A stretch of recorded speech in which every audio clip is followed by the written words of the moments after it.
여러분 안녕하세요. 인공지능 선형회기 수업을 시작하도록 하겠습니다. 먼저 한번 복습을 한번 해볼게요. 지난 시간 여러분이 티처블 머신이라고 하는 걸 통해서 머신러닝 맛보기 시간을 가져보았습니다. 그리고 여러분은 미니 프로젝트를 통해서 실제 코딩 없이도 인공지능이라고 하는 대표적인 분류기를 쉽게 해볼 수 있구나라고 하는 거를 직접 체험해 보았습니다. 교수님이 해당 실습을 미니 프로젝트를 여러분이 하면서 얻기 바라는 점들이 좀 있었어요. 그건 바로 어떤 점이냐? 이런 겁니다. 여러분이 기존 프로그래밍과 인공지능 기술 프로그래밍이 어떻게 다른지를 좀 알았으면 좋겠다라는 부분이 제일 컸습니다. 기존 소프트웨어, 즉 기존 프로그래밍인 자료구조와 알고리즘의 경우는 어땠죠? 문제가 주어지고 인풋과 아웃풋이 주어집니다. 그러니까 여러분들은 약간 이런 편이었어요. 어떤 함수 혹은 블랙박스를 짜는데 이미 교수님들이 인풋과 아웃풋을 정확하게 정해둡니다. 입력 예시라는 게 여러분 항상 있었죠. 그 입력 예시를 뱉을 수 있는 정확한 함수를 여러분들이 머릿속으로 솔루션을 찾습니다. 그렇죠? 그 다음에 직접 코딩을 했었어요. 대표적인 예로 자료 구조나 알고리즘 시간에 배웠던 각각의 알고리즘들을 떠올려 보면 어떤 문제 유형은 어떤 의사 코드로 해결을 하면 된다라는 블락이 있었고 그 의사 코드를 결국 여러분들이 C 프로그래밍으로 변경하는 연습도 했었죠. 즉 솔루션을 여러분이 직접 찾습니다. 관건은 직접입니다. 근데 인공지능 같은 경우는 어땠어요? 여러분들이 티처블 머신을 통해서 했을 때 데이터를 여러분들이 만들어서 입력으로 넣어주고 태스크, 즉 모델을 지정해주면 알아서 머신이 솔루션을 찾아줬죠. 기억하시죠? 데이터는 뭐죠? 여러분들이 교수님 동영상의 예시로 살펴보면 머그컵과 리모컨을 가지고 교수님이 카메라로 촬영해서 영상을 넣어줬습니다. 그리고 태스크는요, 이미지 클래시피케이션 태스크가 있었고 음성 클래시피케이션 태스크가 있었고 포즈 에스티메이션 하는 태스크가 있었어요. 티처블 머신에서 제공하는. 근데 우리는 그 중에서 교수님 예시로는 영상 분류기라고 하는 태스크의 모델을 지정했었죠. 그리고 나서 우리는 어떠한 프로그래밍을 하지 않고 그 다음 한번 학습이 끝난 이후에, 즉 기계가 배운 이후에, 즉 최적의 솔루션을 기계가 찾은 이후에는 지속적으로 우리가 다른 또 영상을 모델에 넣어서 이거 리모컨이야, 이거 머그컵이야 라고 답을 내주는 이 모델을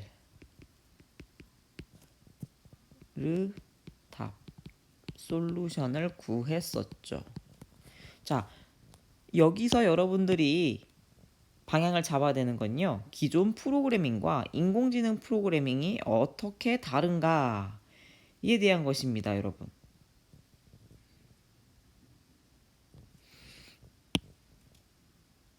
자, 기계가 배운다. 머신 러닝이란 뜻이에요. 자, 여러분. 머신은 기계고요. 러닝은 배운다, 학습한다로 생각할 수 있잖아요. 기계가 배운다라는 말을 좀 더 고민해 보시죠. 여기서의 기계는 컴퓨터고요. 태스크 모델을 배운다라는 거랍니다. 태스크별 모델은 오늘부터 우리가 배우게 될 선형 회기, 선형 분류 등이 거기에 해당될 수 있습니다. 즉 분류라는 문제와 획이라는 문제가 들어가 있죠. 우리가 티처블 머신에서는 분류에 대한 모델만 다룰 수 있었습니다. 근데요, 또 이게 결국에는요, 선형 회귀와 선형 분류 같은 모델을 배운다라는 말은요, 모델의 파라미터를 배운다는 뜻에 해당합니다. 잘 모르시겠다고요. 오늘 여러분이 모델 파라미터가 무엇인지에 대해서도 배우게 될 겁니다. 어쨌든 기계가 배운다 라는 말을 기억하시고요. 여러분은 이제 학습이라고 하는 단어에 익숙해지셔야 됩니다. 우리 동영상을 하나 찾아서 교수님이랑 시청해 보도록 할까요?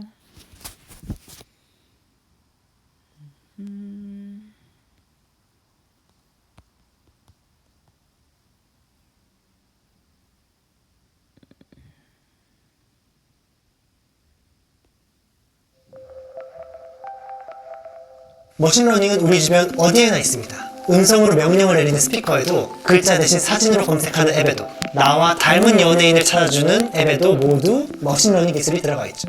인공지능 얘기가 나올 때마다 빠지지 않는 단어 머신러닝. 도대체 뭘까요? 머신러닝, 기계가 배운다. 이름 그대로입니다. 말은 쉬운데 뭘 어떻게 배운다는 걸까요? 비유를 들어볼게요. 이게 당신이 만들고 싶은 목표물입니다. 그리고 이건 데이터죠. 문제는 우리에게 정확한 레시피가 없다는 겁니다. 레시피는 없고 그 맛만 기억하고 있죠. 그러니까 방법은 모르고 결과만 알고 있는 겁니다. 그 주스를 만들기 위해 우리는 뭘 할 수 있을까요? 그냥 만들어보고 점점 개선해 나가는 방법밖에 없겠죠? 레시피를 알려주는 대신에 기계 스스로 시도하게 해보는 거예요. 만들어보고 에러 측정하고 개선하고, 다시 만들어보고 에러 측정하고 개선하고, 다시 만들어보고 에러 측정하고 개선하고, 이 과정을 반복하며 점점 정답에 가까워지는 것이 머신러닝입니다. 머신러닝학자 톰 미첼은 경험, 성능지표, 작업 목표, 이 세 가지를 머신러닝의 3요소로 꼽기도 했었죠. 인간의 지능을 재현하려는 인공지능 역시 마찬가지입니다. 우리는 그 지능을 만드는 방법은 모르지만 그 결과는 너무나도 잘 알고 있죠. 그래서 레시피를 제공하는 프로그래밍보다는 결과를 보여주는 머신러닝 방법으로 인공지능을 개발하려고 하는 것입니다. 기존 여러분, 머신러닝에 대한 그 레시피를 알지 못하고, 즉 방법을 알지 못하는 상황에서 우리가 정답을 알고 있을 때 그 방법을 찾아주는 것이 머신러닝이라고 이야기를 했어요. 그 톰 리첼 교수님의 그 세 가지 머신러닝의 3요소, 경험, 작업 목표, 성능 지표에 대한 말이 나오잖아요. 즉 우리가 지난 시간에 배웠던 티처블 머신의 사례를 대입해 보면요, 결국 학습이란 사람이 다양한 경험을 통해 지식이 성장해 가는 것을 기계가 따라하는 겁니다. 즉 경험은요, 여러분이 모은 데이터예요. 여러분은 열심히 데이터를 모아서 정답을 알려줬습니다. 교수님의 경우는요, 머그컵 사진을 250장에서 300장 정도 모아서 기계한테 알려줬어요. 컴퓨터에게, 야, 이게 모두 다 클래스 1에 해당하는 머그컵이야. 그렇죠. 그리고 두 번째, 리모컨을 모았어요. 리모컨을 300장 정도 모으고 나서 이야기합니다. 이 영상은 모두 다 리모컨이야. 클래스 2란다 라고 또 정답을 알려줬습니다.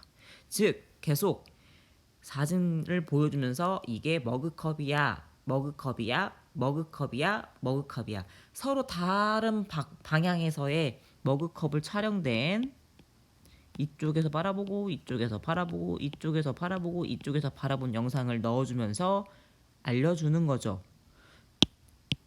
그런 영상 분류의 작업 목표가 정해져야 됩니다. 일단 경험을 시키기 위해서, 다양한 경험을 기계가 하게 도와주기 위해서 데이터와 정답을 알려줬고요. 여러분은 기계에게 또 얘기합니다. 이거 분류기야, 분류기. 이거 분류하라는 뜻이야 라고 계속 알려줬었어요. 즉 여러분이 이미 티처블 머신에서 이미지 클래시피케이션 모델을 골랐기 때문이죠. 클래시피케이션 모델을 여러분이 골랐어요. 또는 여기 오디오 클래시피케이션 모델을 고를 수도 있었죠. 즉 작업 목표에 따라서 태스크 모델이 선정됩니다. 그리고 성능 지표라는 게 필요하대요. 즉 점점 똑똑해지는 방향으로 성장을 해야 되는 거잖아요. 점점 우리가 똑똑하지 않은 방향으로 머신이 학습되고 훈련이 되면 안 된다는 의미겠죠. 그래서 내가 정답에 가까워지고 있다는 것을 어떻게 아는 거죠, 여러분? 네, 계속 우린 답을 알고 있어요. 모델을 학습하면서 이게 머그컵이야 라고 머신한테 알려줬을 때 다음번에 또 물어봐요. 이제 머그컵을 이렇게 모아서 공부를 시킨 다음 이 데이터를 다시 또 나중에 넣어서 물어봤을 때 공부의 결과물이 머그컵이야 하고 어떤 거는 분명히 머그컵이었는데 리모컨이야 라고 대답하는 것도 있을 수 있잖아요. 이 리모컨이야 라고 대답하는 이 오차를 줄일 수 있도록 다시 학습을 시키는 겁니다. 다시 공부를 시킵니다. 이렇게 아니라니까 이거 리모컨 아니고 머그컵이라고 머신에게 알려주는 게 바로 평가 성능 지표에 해당이 됩니다. 자, 여러분 이제 아시겠죠? 즉 여러분은 이미 지난 티처블 머신을 통해서 어떻게 기계에게 다양한 경험을 시키고 어떤 작업 목표를 심어주고 어떤 성능 지표를 통해서 성장하게 하는지에 대해서 배워봤었던 겁니다. 아무튼 학습이라는 건요, 다양한 경험을 통해 지식을 쌓아가는 것을 이야기합니다. 자, 여러분은 그동안 학습 기반 방법론을 배우지 않고요, 전문가 지식을 직접 구현하는 방법을 배웠습니다. C언어, 고급시, 자료구조, 알고리즘을 통해서 이미 나에게 정해준 레시피를 가지고 그대로 코딩하는 걸 배웠어요.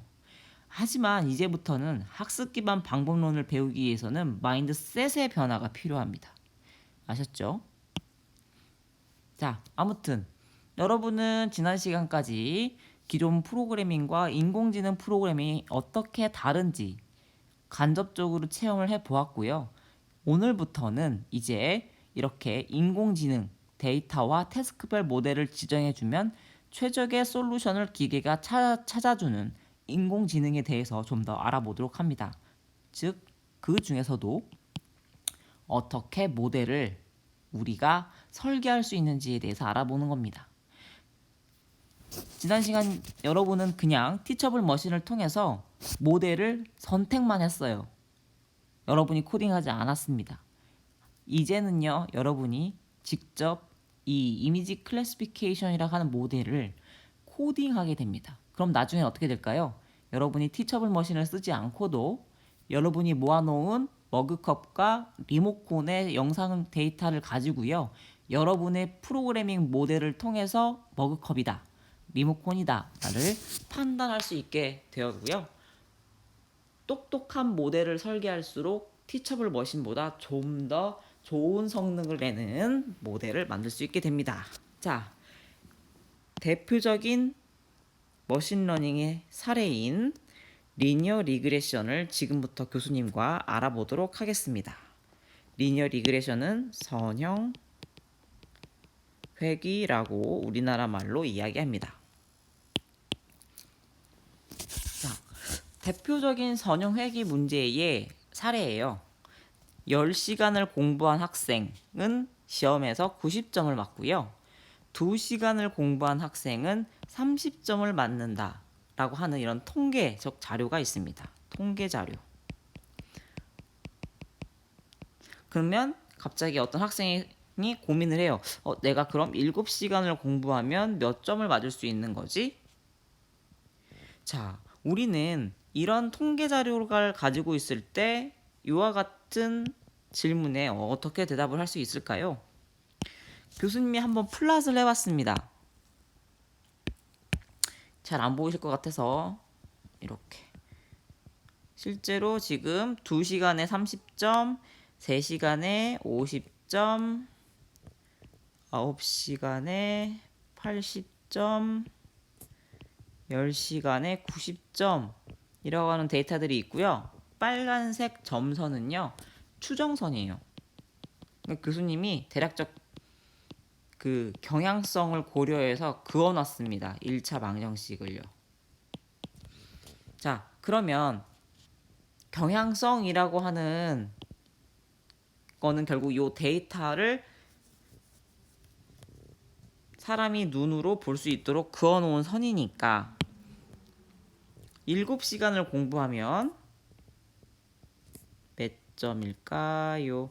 네, 대략 65점을 맞을 수 있을 거라고 조심스럽게 예측을 할 수가 있죠, 여러분. 근데 사람은 방금 교수님이 여러분이랑 같이 한 것처럼 대략적인 선분을 그어서 뭐 이 정도 맞겠다라고 예측할 수 있는데 기계는 어떻게 할까요? 기계는 이와 같은 문제를 어떻게 풀 수 있는지 그 방법을 지금부터 이야기해 보도록 하겠습니다. 문제를 좀 더 단순화시켜 볼게요. x와 y에 대한 입력값을 쉽게 x가 1일 때 y가 1, x가 2일 때 y가 2, x가 3일 때 y가 3인 데이터로 좀 심플리파이 했습니다. 그리고 나서 이렇게 그림을 그리니까 이와 같이 변하게 되네요. 자, 이제 우리는 가설 설정이라는 것을 할 겁니다. 가설 설정, 하이포테시스라고 불리워지는 건데요. 교수님 이게 뭔가요? 네, 여러분이 지금 풀 문제의 모델을 정하는 겁니다. 아마 우리가 풀고자 하는 문제는 이러한 수학적 범주 안에 있을 거야 라고 하는 가설을 세우는 거죠. 우리는 지금 무엇을 한다고요? 아이고, 우리는 지금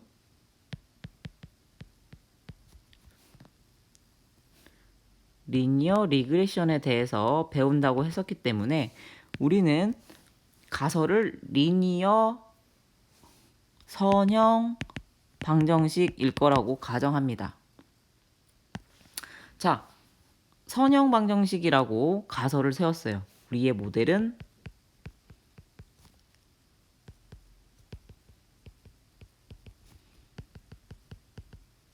선형이야 라고 가설을 세우는 순간 hx는 wx 플러스 p 어때요? 여러분이 잘 아는 1차 방정식의 꼴이 되었죠. 기울기와 절편으로 이루어진 1차 선형 함수가 생겼습니다. 자, w와 b라고 하는 변수에 의해서 정말 다양한 방정식이 나올 수가 있죠. 노란색 방정식과 파란색 방정식과 빨간색 방정식 이외에도 정말 다양한 방정식이 있습니다. 그러면 이러한 방정식 중에서 어떠한 방정식, 즉 어떠한 모델이 가장 우리의 데이터를 잘 표현하는 걸까요? 우리의 모델을 가장 잘 표현할 수 있는, 모델의 경향성을 잘 나타낼 수 있는 함수를 찾아야 돼요.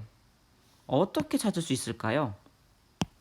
네, 이렇게 찾으면 됩니다. 함수의 답과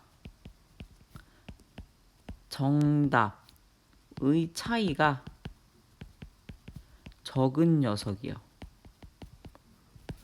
그쵸? 자, 실제로 우리는 이게 정답이었습니다. 근데 예측한 값은요. 지금 파란색 모델의 경우 1을 넣었을 때 1.5, 1을 넣었을 때 1.5, 2를 넣었을 때 1.8, 3을 넣었을 때 2.1 정도가 나오고 있어요. 근데 원래 정답은 몇이었다고요? 1,1, 2,2, 3,3. 그쵸? 요 오차 차이가 적은 녀석이 가장 우리가 가지고 있는 학습할 데이터를 잘 표현하고 있는 모델에 해당이 되겠죠. 자, 그런 차이를 지금부터 우리는 코스트 펑션이라고 이야기를 할 겁니다. 여러분, 가장 기억해야 될 것 세 가지 중에 첫 번째가 가설 설정이었어요. 리니어 리그레션 문제이기 때문에 우리가 풀 모델을 이와 같이 1차 선형 방정식으로 가성을 세웠습니다. 그리고 나서 코스트 펑션을 만들어야 돼요. 이 코스트 펑션이라 하면 뭐라고요? 오차입니다. 오차. 이렇게 이 에러. 코스트 펑션은요, 로스 펑션이라고 얘기하기도 하고 오브젝티브 펑션이라고 얘기도 해요. 그래서 많이 같이 혼용되는 말들이니까 기억하면 좋습니다. 꼭 기억하세요. 코스트 펑션과 로스 펑션, 오브젝티브 펑션이란 말은 같은 말입니다. 그래서 우리는 코스트 펑션을 이와 같이 정의합니다. h의 h of x라고 하는 거는 예측된 값. 그쵸? 예측된 값이에요. 우리의 모델에 의해서 예측된 값. 그리고 이게 참값, 정답이죠. 정답. 이런 거를 또한 GT라고도 하기도 해요. 그라운드 트루스. 아시겠죠?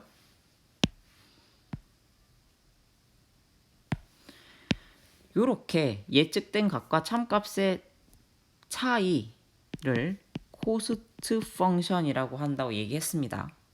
우리는 이 코스트 펑션의 가장 작은 값이 되는 바로 그 순간에 W와 B를 구하는 것이 중요합니다. 그러면 바로 그게 우리가 학습을 통해서 찾고자 하는 모델 파라미터, 즉 학습 결과물에 해당이 되겠죠. 자, 코스트 펑션은 이렇게 된다라고 교수님이랑 얘기했어요. 좀 더 수학적으로 이쁘게 포뮬레이션 해보려고 하니 우리가 가지고 있는 데이터는 x1, y1, x2, y2, x3, y3였으니 대입을 해보죠.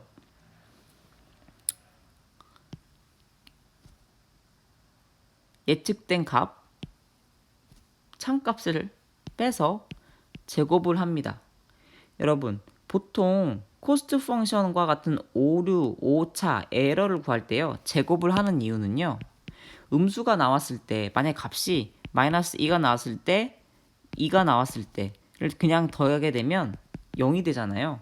얘도 오차고 얘도 오차니까요. 그래서 이 차이를 제곱을 통해서 양수화 시켜주는 거예요. 그러면 음과 양에 의해서 값이 상쇄되지 않거든요. 자, 다시.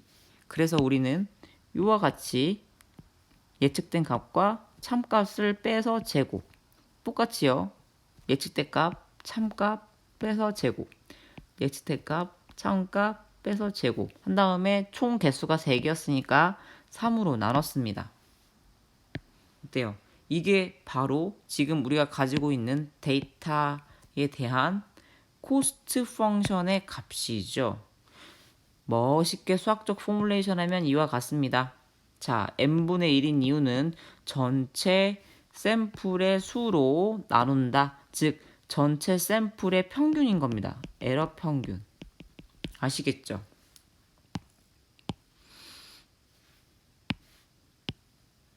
중요한 건 이제부터 이와 같이 만들어진 코스트 함수. 그리고 이 코스트 함수의 h of x는 이렇게 가설 설정했었습니다. 가설 설정. 여러분 이게 나중에는 h of x가 바뀔 수 있어요. 이 코스트에 대한 함수는 그대로 둘 수 있지만 가설 설정은 여러분의 모델이 바뀔 때마다 선형이 아니라 만약에 선형 회귀가 비선형 회귀로 바뀔 수 있겠죠.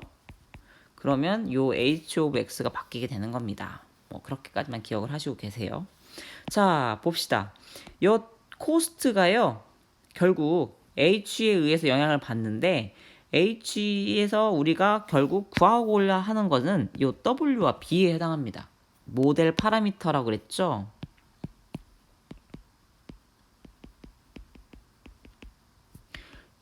미터. 요 WP와 어떤 값을 갖냐에 따라서 코스트의 값이 결정짓게 됩니다. 즉, 우리는요, 코스트가 가장 작은 값을 가지는 W와 B를 찾는 것이 바로 선형 회귀 문제의 솔루션을 구하는 방법에 해당이 되겠죠. 즉, 우리는요, 학습을 하게 됩니다. 무엇을 학습하게 되냐면요, W와 B 값을 학습을 하게 됩니다. 이 W와 B 값을 우리가 직접 찾는 게 아니라요, 주어진 데이터에 의해서 X, Y 데이터에 의해서 계속 머신이 스스로 알아서 W와 B 값을 찾아가게 되는 거죠. 자, 이겁니다. 누군가가요, 우리에게 기계가 어떻게 시험 점수를 예측할 수 있는 겁니까? 라고 물어보면요, 결국 이 코스트를 미니마이제이션 할 수 있는 W와 B 값을 찾음으로써 기계가 시험 점수를 예측할 수 있는 겁니다. 라고 대답하시면 되죠. 그쵸? 나중에는요, 만약에 우리가 이미 W와 B를 구했어요. 그러면 누군가가 물어봤어. 7시간 공부했을 때 우리는 몇 점을 맞게 됩니까? 라고 하면 X에다가 7시간 대입하고 구해진 W와 B 값을 가지고서 요 H of X가 바로 예측된 점수잖아요. 를 얘기해주면 되는 거죠. 대략적으로 좀 감이 오시죠? 자, 그러면 교수님, 요 식은 어떻게 푸는 겁니까? 수학적으로는 풀 수 있는 겁니까? 예, 풀 수 있습니다, 여러분. 이게 바로 교수님이랑 지금부터 어떻게 저런 식들을 수학적으로 풀어가는지를 한번 먼저 알아보도록 할게요. 자, 항상 보통 이렇게 쓰기도 해요, 여러분.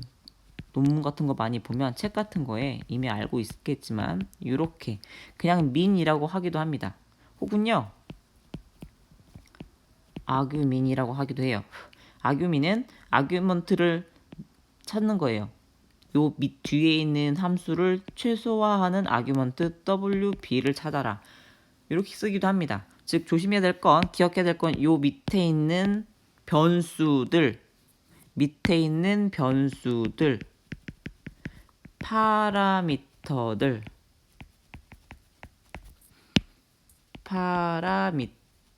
기억하셔야 된다. 자, 지금부터 유도를 한번 해볼게요. 문제를 좀 쉽게 가져가기 위해서 요렇게 바꿔볼게요. 지금 우리가 원래는 WX 플러스 B였던 것 중에 B를 먼저 제거를 하고 한번 유도해 보도록 하겠습니다. H of X는 WX다 라고 가정하고요. 코스트는 그러다 보니까 B가 사라져서 W에 의해서만 영향을 받도록 해놨어요.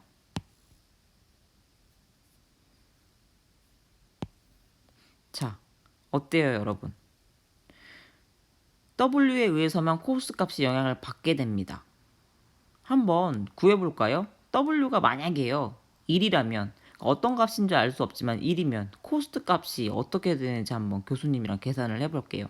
자, 우리에게 주어진 x1, y1, x2, y2, x3, y3는 요래요.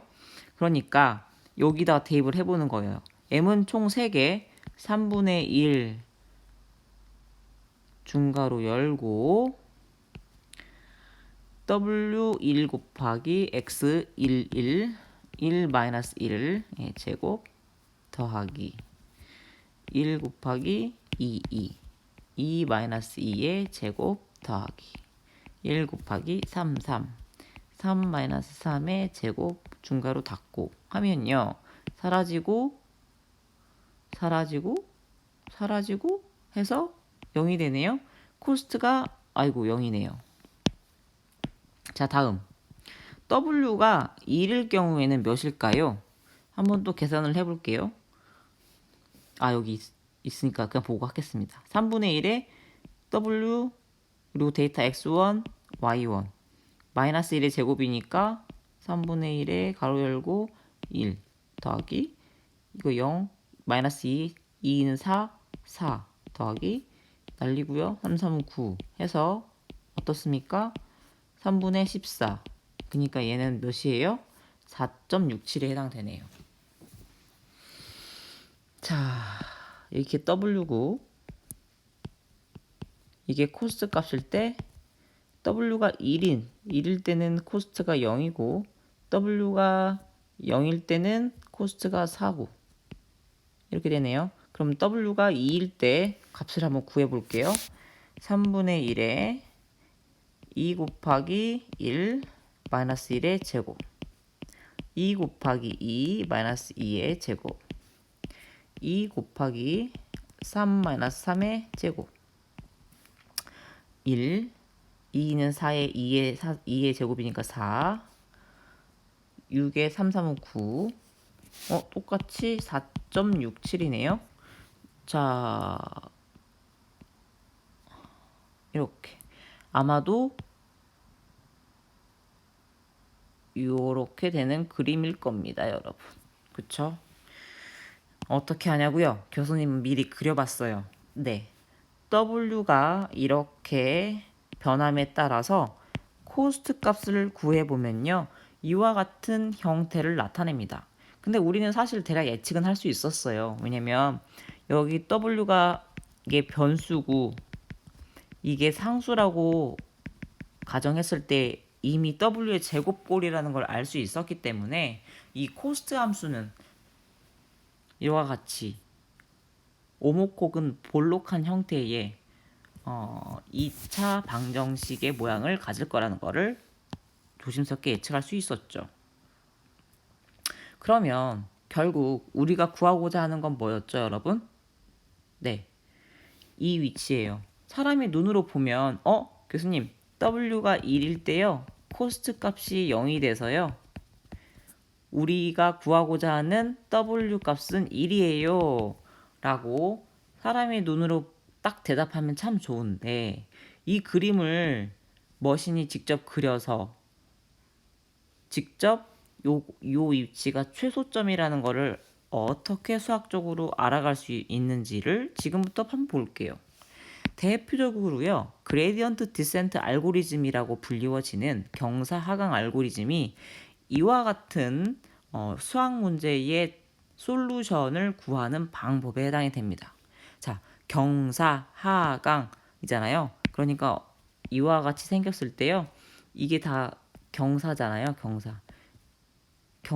경사면들을 점점 조금씩 이동하면서 이와 같은 극소 지역을 스스로 찾는다라고 하는 알고리즘이기에 이름이 그레디언트 디센트 알고리즘 혹은 사람들이 GD라고 부르기도 합니다. 자,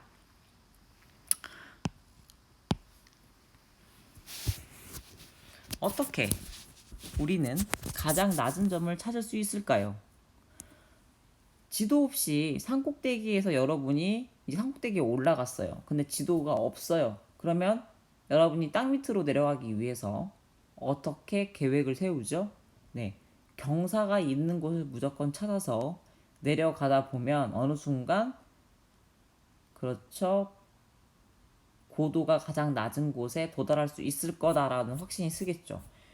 누가 산 밑으로 내려가고 싶은데 계속 동일한 고도상에서만 걸어 다닐 일은 없습니다.